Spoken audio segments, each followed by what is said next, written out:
Welcome to The Explainer. Today we're tackling something, well, kind of weird that's happening right now in early 2026 in the tech world. It's this big, counterintuitive shift that's all about AI, what we value, and it's completely rewriting the rules for how we build our entire digital world. So let's just start with a simple question, but one that has some pretty huge consequences. Imagine this. What happens when an AI can write pretty much any code you can think of, just from you describing it? I mean, really think about it. What happens to all the people whose job it was to write that code? Right? Your first thought, your gut reaction is probably, well, software engineers are in big trouble. It just makes sense. If a machine can do your job, you're out of a job. It sounds like every other story we've ever heard about automation. But here's the twist. That is not what's happening at all. In fact, it's the complete opposite. It's kind of wild. As you can see here, the cost to actually generate a line of code, it's basically free now. It's plummeting.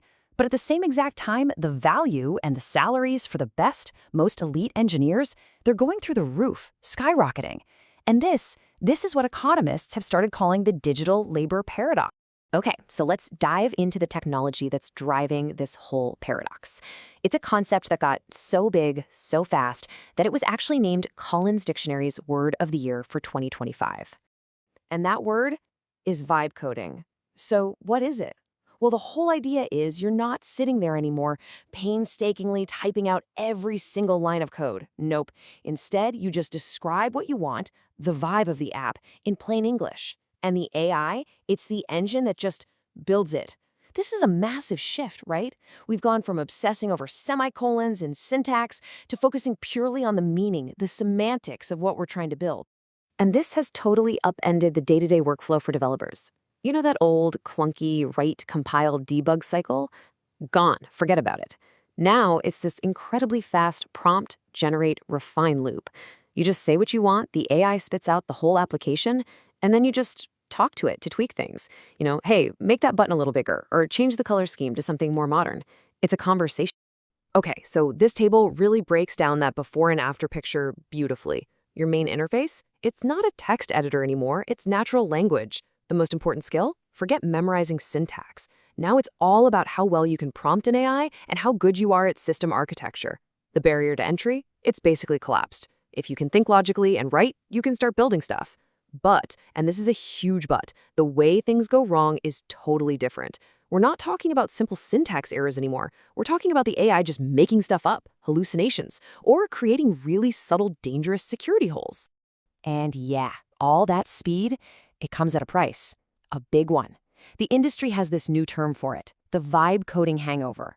See, the AI can crank out mountains of code that looks like it works, but underneath the surface, it's a total mess. It's inefficient, it's insecure, and it's a nightmare to maintain.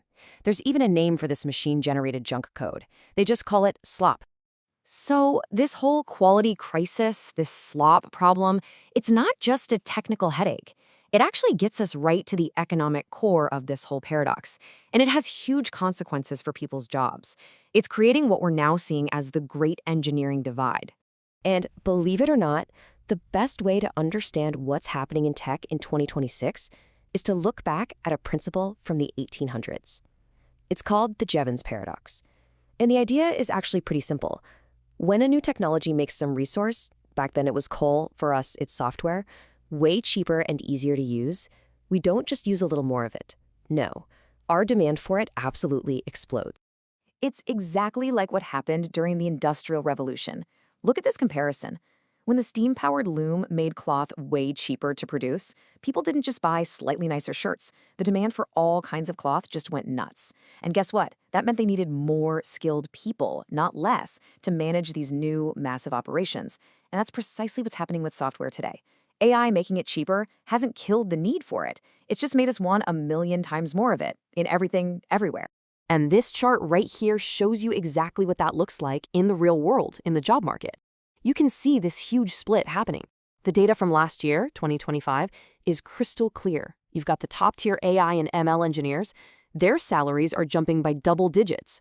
But then you look at general engineers, or especially junior developers, their prospects are stagnating, or even declining.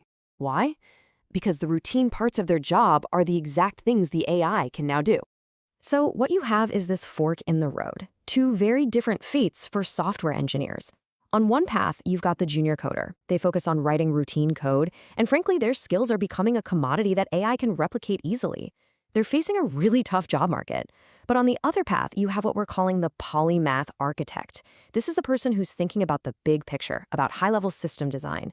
For them, AI isn't a replacement, it's a force multiplier. It amplifies their skills, making them more valuable than ever. And this whole shift we've been talking about, it's not just happening in the cloud or in some abstract economic model. No, it is tied directly to the real world, to gigantic, power-hungry buildings that are literally redrawing the map of where tech talent wants to be. And the new name of the game, the new battleground for attracting this elite talent, is something called compute sovereignty. The logic is actually super simple. If the new factory floor is a massive data center full of GPUs, then the countries that control the biggest, fastest, and most stable supply of that computing power, well, they're going to win the war for talent. And you can see this playing out right now. Just look at France. What's their big advantage? Nuclear power. They're using their huge, stable, low-carbon energy grid to power these enormous AI supercomputers. They're pouring billions of euros into projects like FluidStack with the goal of becoming Europe's AI hub. And it's working. They're creating this incredible magnet for top talent who need that raw, reliable compute. And it's not just France. In a very different way, the UAE is doing something similar, but with its massive capital reserves. They're teaming up with giants like Microsoft to build their own sovereign cloud, and their goal is insane. They're aiming for 5 gigawatts of data center capacity in the long run. This isn't just about tech. It's a strategic geopolitical move to protect themselves from supply chain shocks and to build a silicon oasis that attracts that same elite class of engineers. All right, final section. Let's look ahead.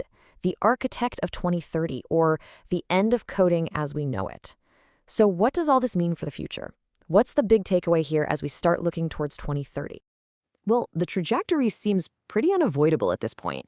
By 2030, the actual manual skill of writing code, it's probably not going to be a widely marketable trade anymore. It's not that it will disappear completely, but it'll become a highly specialized skill, kind of like how writing in assembly language is today. You know, absolutely critical for a tiny number of experts, but not something most people in tech will ever need to do. So where is the value shifting? It's moving away from just doing the implementation and towards skills that are, for now, uniquely human. We're talking about high-level system architecture, really advanced prompt engineering, understanding AI ethics and governance. But the most important one, the one that ties it all together, is just judgment. And that really leaves us with the big question to chew on, right? In a world where AI can give us infinite options, infinite answers, infinite lines of code, what's the real value of human judgment? Because as the machines get better and better at providing the answers, the one thing that becomes truly scarce and truly valuable is the wisdom to know which question to ask and which answer to trust.